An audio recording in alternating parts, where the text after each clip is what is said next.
This is InvestTalk, independent thinking, shared success. Hopefully you can take a look at a company for today, DigitalOcean, ticker symbol DOCN. Currently have a lot of energy and commodity value in my portfolio, so looking at this one, there's a little interesting to pick up some tech. It is a software infrastructure company, so I feel like a little bit of both. I was hoping you could take a look and let me know the valuation. Do you think it's too early or too late to get in? I'd love to know your thoughts. Thanks. Bye. All right, looking at DigitalOcean, and it's a cloud computing platform offering on-demand infrastructure and platform tools for developers, startups, small and medium-sized businesses. Now, here's the issue with this, is that it's a platform that is used by these software companies. And many of these software companies don't make money.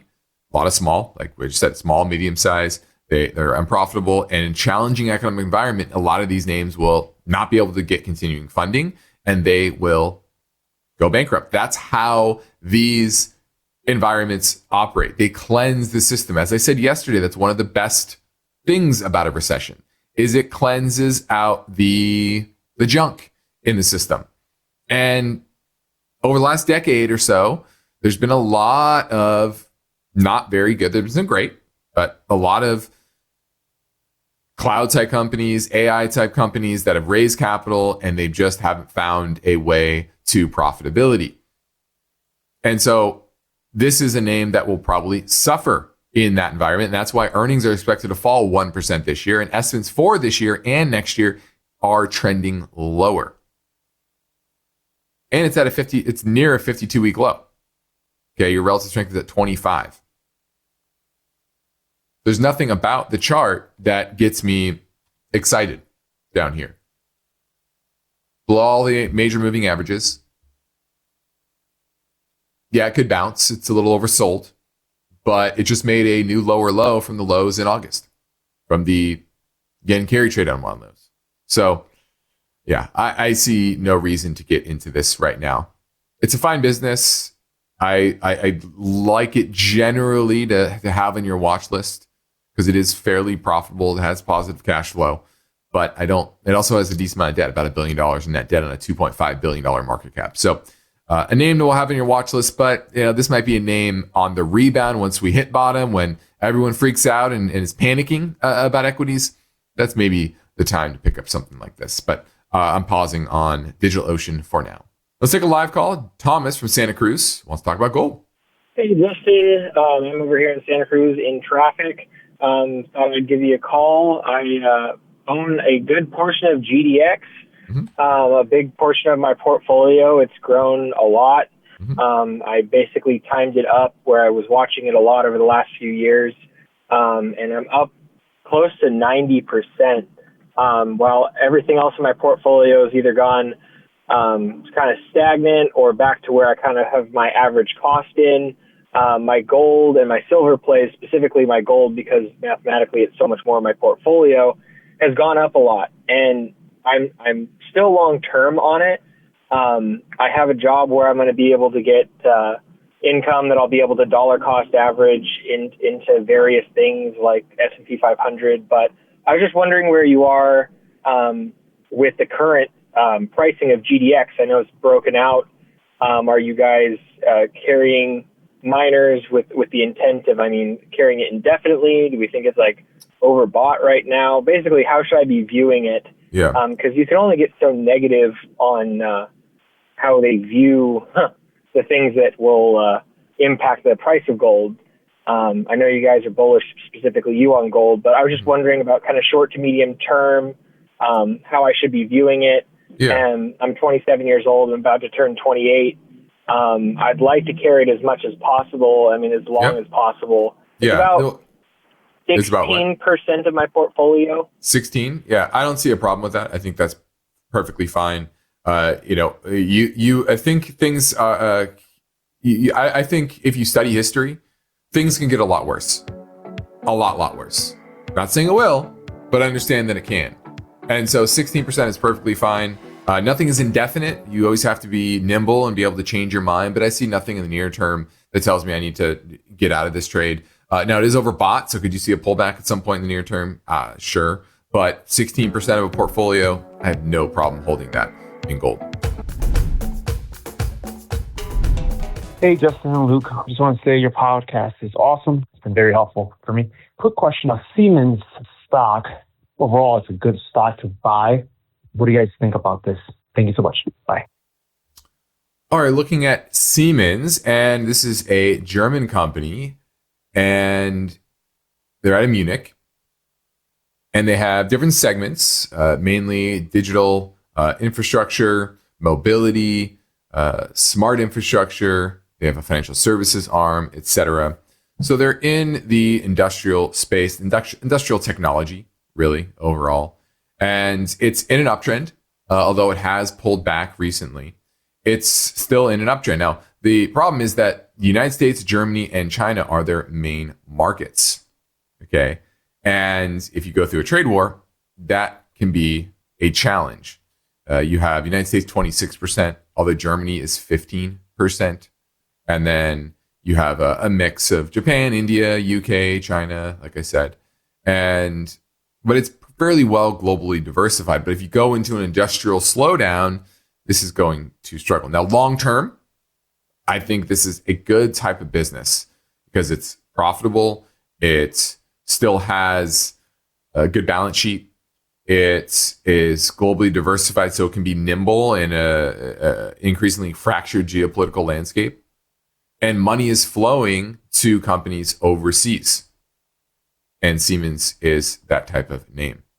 So overall, I like this. I think this is a great portfolio diversifier, a very good business, which is always a number one. And so I have no problem buying Siemens and allocating more money there. In fact, earnings expectation for this year and next year continue to move higher. So it's to earn $6.52 next year, and it's a $105 stock. So about a mid-teens multiple with about a 2% dividend yield. So I'm giving Siemens in a challenged market a thumbs up. Now we've got time, so let's fit in another listener question from our InvestTalk InvestTalk YouTube channel. Blackberry7 says, do you think now would be a good time to buy Microsoft or Google? Which one of these two would be better choice for a long-term position? Thank you and take care. Well, if you're giving me the choice of one or the other, it's probably Microsoft. Google is an advertising business, and they have some great strengths about them. I think the YouTube arm is probably the best long-term secular growth engine of Google. And it's fantastic. We're obviously on YouTube. But at the end of the day, they make most of their money from advertising. And if we go into recession, first thing businesses cut is advertising. And you get bankruptcies, and those companies no longer exist in the same form, and they stop advertising. And in a trade war, you have companies that make physical products pulling back dramatically. I know these companies. I've talked to these companies many times. And they're challenged, and they're just cutting spending on advertising. And they have some exposure to hardware think of Android phones. Whereas Microsoft, it's a software company. Yeah, they do have some hardware, but vast majority of their revenue comes from software. And they will get hit to a degree on if there are layoffs. Employers will cut Microsoft 365 licenses, for example.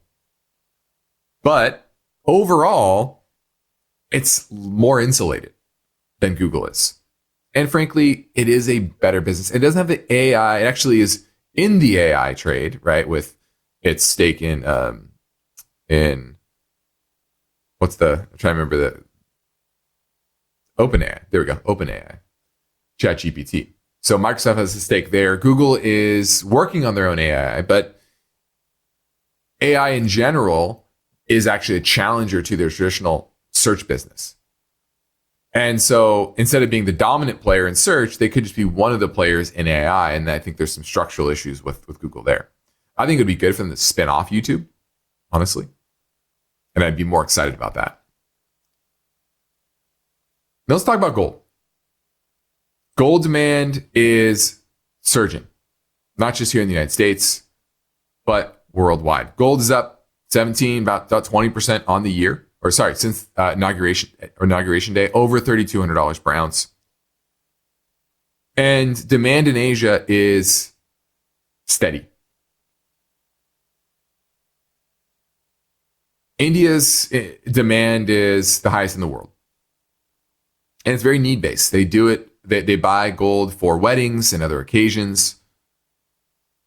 And last year, India was the world's largest buyer of gold jewelry, purchased 560 tons, higher than China's 510 tons.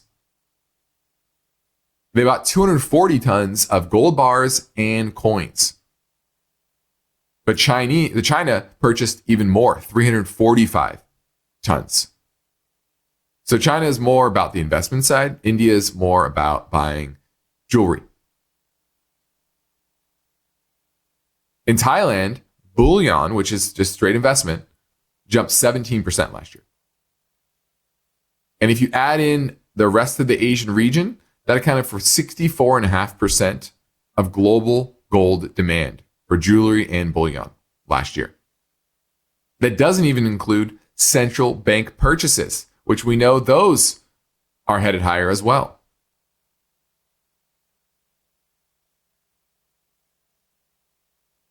Now, India alone buys about 300 to 400 tons of gold annually just for marriages. It's a huge part of Indian culture.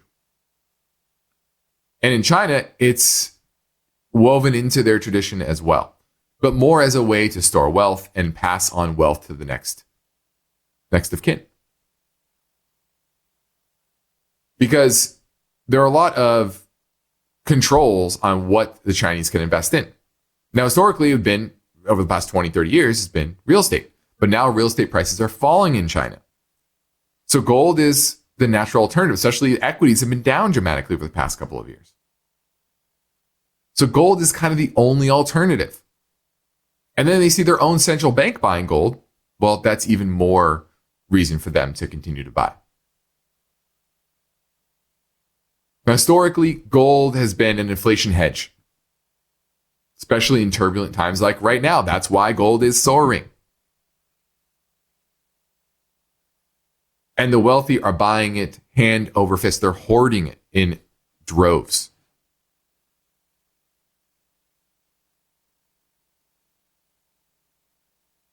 So this is, I think, a trend that is just starting.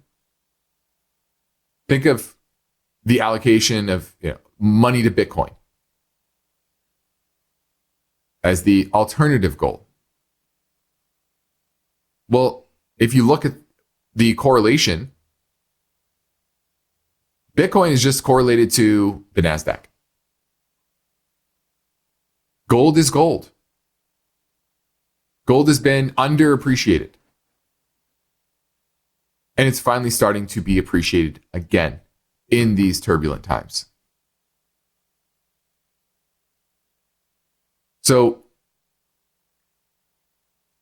I know it's hard for a lot of people because gold, there's one thing that's really important to understand about gold. Gold is up about 8 times since 2000. 8x return. That is also how much the national debt has gone up since 2000. It's directly correlated. And so if, as I said, you have a recession on top of large deficits already, it's going to be very difficult for the fiscal situation to be resolved. And so that's another aspect to this, is saying there's more debt monetization ahead. That's really why, like the caller said, 16% of gold, I see no problem with that. 20, no problem with that either. Let's try another question from our comment section of our YouTube channel. Yuga says, hello, can I have your thoughts on owning these 2 stocks for the long term? VST and TEM. VST and TEM. Now, Vistra is engaged in retail and wholesale of electricity, power generation, and fuel production. So it's a utility name. It's been growing. Let me look at its debt here. You tend to like utilities in this type of environment, but what we've been looking at are utility companies with low amounts of debt. My issue with this, they have a lot of debt and not a lot of free cash flow. And so that worries me a bit as well. Let me take a look at the chart here. I just don't like that debt level. I like companies that have a cleaner debt profile. I think there are better utilities out there at cheaper prices. And then TEM is the other one. Let me pull that up. Tempest AI. Tempest AI, a recent IPO, loses money. You probably can understand what I think about this. It's AI around healthcare, but new companies that go public that aren't making money, that are around some sort of craze, those are typically very overpriced. And if I look at Tempest AI, you're looking at a price to sales at 8.5. You have negative 200 million in free cash flow. Usually when companies go public, they clean everything up and try to make everything look good. No, this company, it's still burning cash. Now, if I was going to buy one or the other, definitely be Vistra over Tempest. But I would pass on both for now. Now let's play another listener question from 888-99-CHART. Hi, Justin and Luke. This is Luke calling from Minnesota. Just wanted to ask about precious metal stocks. I have some copper, silver, and gold miners, and they have all done better than the rest of my stocks, and they're starting to become a little outweighted in my portfolio. Just wanted to know if I should start cutting those a bit, or if you guys think precious metals have some more room to run here. I'll listen on the podcast. Thank you. Are you sensing a theme here? When equities are going up, when an asset class is going up and everyone's worried about it going up, probably has more room to run. It's when everybody owns that asset class, Mag 7, for example. When everyone owns that asset class and they're confident in holding it, that's when you want to get more worried. Okay? Because if everyone's kind of a little worried about it, guess what? There's a lot of people out there selling off a little bit, trimming a little bit. There's a lot of people that have been left behind. They don't have much at all. And then you have the backdrop, like I said, the fiscal backdrop, which is deteriorating, especially with a chaotic economic environment that we are in right now. Then you layer on that money fleeing the safe asset. What's a safe asset now? What's the safe asset when U.S. Treasuries sell off in a risk-off environment? Is it euros? Is it Chinese yuan? What is it? Well, when there's a lack of clarity of what that safety is, you go back to the monetary metal of the last thousands of years. It's gold, silver. So, while it's not sexy, it's not as interesting as AI or Bitcoin, crypto. Those are new and shiny and sexy. Well, sometimes you just have to go back to the basics when there is economic uncertainty. And so that's what investors worldwide are doing right now. And it just started 2 weeks ago. Right? Liberation Day was, 2 weeks ago today. Kicked off everything. Think about that. It seems like forever ago, but it was only 2 weeks ago. So don't get too yippy. Just hold it. Risk manage it. I like your thinking about that. But, upwards of 20% of a portfolio, I see no problem with that. long-time listener here. I've got a question about NVIDIA stock, NVDA. Be interested in what you think is an entry point for NVIDIA or if it's a good investment at all. Thanks. Very simple. NVIDIA is a sell until there's clarity on tariffs, until there's a clarity on AI demand and AI data infrastructure, sustainability of demand. Okay. All of this is up in the air, and I see no reason to be invested in NVIDIA. What's the price? There's not a number at this point. There's just too many clouds here. You also have money flowing out of index funds that hold a lot of NVIDIA, right? So that's just going to be, as Ross Perot said, a giant sucking sound of especially the Mag 7, and they're in the crosshairs here. And you see it being down today. It's now below all the major moving averages. It's in a downtrend. It can't get any traction to the upside. So I see no reason to be buying NVIDIA. Once again, what's the price? Call me in 6 months and we'll talk about it then. Thanks for the call. Now let's talk a little bit about DOGE and how much they've been able to cut. Now, the original promise from Elon was $2 trillion. Then he dropped it to $1 trillion. Now he's saying it's going to be 150 billion. And the Wall Street Journal did analysis of the amount that's been cut since Inauguration Day, which is said to be $154 billion. Okay. Excuse me. Spending, I looked at the wrong number. Spending has been $154 billion more than the same period of last year. So while DOGE says they're cutting $150 billion, there's actually been in total government spending over the same period, year over year, $154 billion. Now, part of that is higher interest expenses. That's certainly true, but it doesn't make up for it completely. There's also higher spending from Social Security because you have more participants, more boomers retiring. And then you have the COLA adjustment of 2.5%. So Social Security so far have been $32.7 billion higher this year over the same period, okay, since Trump took office. Medicare and Medicaid payments are also growing by about $29 billion since the inauguration. So same period, Inauguration Day through, when did they have this? 80 days in.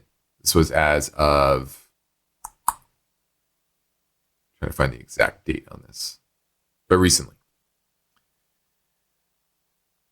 Now, a lot of, if you look at the federal workers being laid off, about 25,000, you had 75,000 roughly taking a buyout. So that's kind of skewed because a lot of those buyouts actually upped the expense for federal workers. So a lot of those savings there won't be felt probably till later this year into next year. Actually having a client that was a federal worker and he decided to take the buyout and retire. So I think he said he was getting paid through September. So obviously the savings for the government won't be until after September for him and a lot of employees. Now, what does this ultimately mean? Well, it means it's really hard to cut spending. Now, it can be good for the overall economy, right? I've said this before. Government spending is part of that C plus I plus G plus X. G is government spending. We know C is getting hurt right now because 2/3 of people think they're at risk of losing their jobs. They're not going to spend. So the C is certainly going to come down, even though retail spending was good in March. It's unlikely to be nearly as good, and I would be shocked if it's positive in April. Then you have the I, businesses shutting down. Talked to somebody today in the industrial space and said already February was one of the worst demand profiles they've seen, and it's only gotten worse since the tariffs. So you kind of have this triple whammy here that potentially could bring us down into a recession. Now, what this is saying though is the G is not really a drag on the economy as of yet. No, I'm Justin Klein. This completes another InvestTalk program. We thank you for tuning in and liking and subscribing to our podcast over on iTunes, Spotify, or Google Play. play. Be sure to rate and review us on iTunes as well. And keep in mind, if you need help understanding how to invest in a bear market in these challenging times, but still being able to meet your long-term goals, I encourage you to schedule a free portfolio review with me or Luke by heading over to InvestTalk.com. And if you need help with your 401k, you need to optimize it, head over there as well and schedule a portfolio review with us. Independent thinking, shared success. This is InvestTalk. Good night.